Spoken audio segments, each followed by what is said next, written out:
Class 1 থেকে 5 পর্যন্ত আমার রোল নাম্বার ছিল 1। আমার আবার ওই সমস্ত রোল নাম্বার মনে ছিল না, তবে সবার শেষে স্কুলের টিচার আমার নাম ধরে ডাকতো। আমি 5-এ ট্যালেন্টফুলে বৃত্তি পেয়েছি, 8-এ ট্যালেন্টফুলে বৃত্তি পেয়েছি, এসএসসি এবং ইন্টারে গোল্ডেন A+ পেয়েছি। আমি 5-এ ডাব্বা মারছি, তারপর আর পড়ালেখা করি নাই। তো আমার লগের বন্ধু বান্ধব যখন 8 পাস করছে তখন আমি মুরগি চুরি করতাম। আমার লগের বন্ধু বান্ধব যখন মেট্রিক পাস করছে তখন আমি ছাগল চুরি করতাম। আর তারা যখন ইন্টার পাস করছে তখন আমি ছিনতাই করতাম, চুরি করতাম, ডাকাতি করতাম, গরু চুরি করতাম। আমি অনার্সে এবং মাস্টার্সে ফার্স্ট ক্লাস পেয়ে পাস করেছি।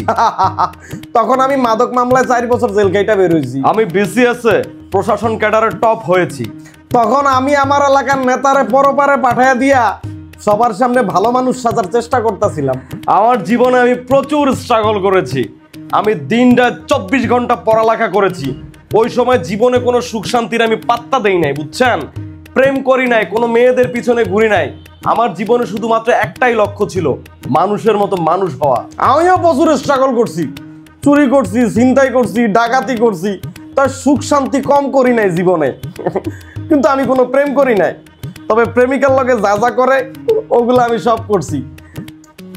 আমার জীবনে কোনো লক্ষ্য টক্ষ্য ছিল না, কিন্তু আমি আমার লক্ষ্য পূরণ করেছি।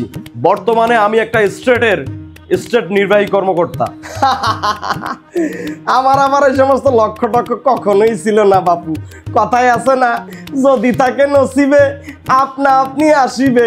উনি যে স্টেটের স্টেট প্রধান, নির্বাহী প্রধান, আমি সেই স্টেটের এমপি, মেম্বার অফ পার্লামেন্ট।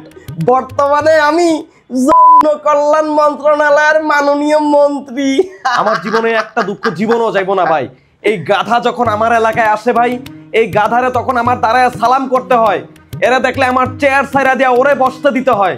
কথাবার্তা সাবধানে বইল কর্মকর্তা, তার না হইলে এই উগান্ডা থেকে তোমাকে নাইজেরিয়া ট্রান্সফার করব। কর না বাঙ্গির পুত, কর। কত বছর আর করতে পারবি? 5টা বছরই করতে পারবি।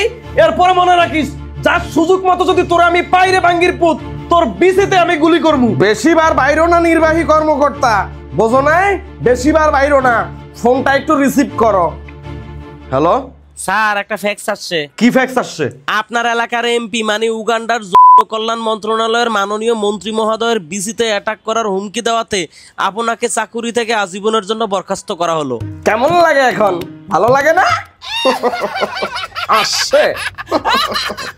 আর আমরা এমনই একটা দেশে বাস করি যেখানে বিসিএস পাস করে একটা উপজেলা বা জেলার প্রধান হইয়া জেলা বা উপজেলা চালায়, আর এইদিকে 5 পাস করে, 10 পাস করে, ইন্টার পাস করে, ডিগ্রি পাস করে সে দেশের প্রধান হইয়া সে দেশ চালায়।